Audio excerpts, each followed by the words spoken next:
સુરત શહેરમાં ચોમાસાની ધમાકેદાર શરૂઆત થઈ ગઈ છે। 22 જૂનની રાત્રે મુસળધાર વરસાદ ખાબક્યા બાદ આજે વહેલી સવારે મેઘરાજા મન મૂકીને વરસી રહ્યા છે। શહેર અને જિલ્લામાં ધોધમાર વરસાદને કારણે નીચાણવાળા વિસ્તારો પાણીમાં ગરકાવ થયા હતા। સવારના 8 વાગ્યાથી 10 વાગ્યા દરમિયાન એટલે કે 2 કલાકમાં જ શહેરમાં 5.5 ઇંચ વરસાદ ખાબક્યો હતો। ત્યારબાદ 10 થી 12 વાગ્યા દરમિયાન 2 ઇંચ અને 12 થી 2 વાગ્યા દરમિયાન વધુ 1.5 ઇંચ વરસાદ મળી 9 ઇંચ જેટલો વરસાદ વરસી ચૂક્યો છે।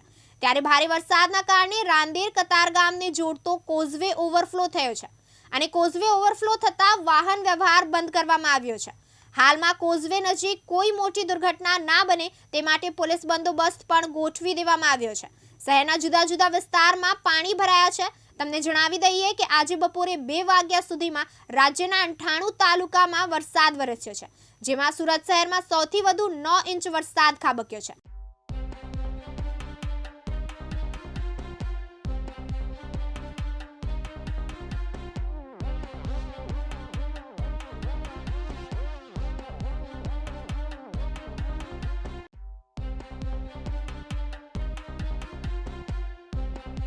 યાસીન દારા, દિવ્યાંગ ન્યૂઝ, સુરત।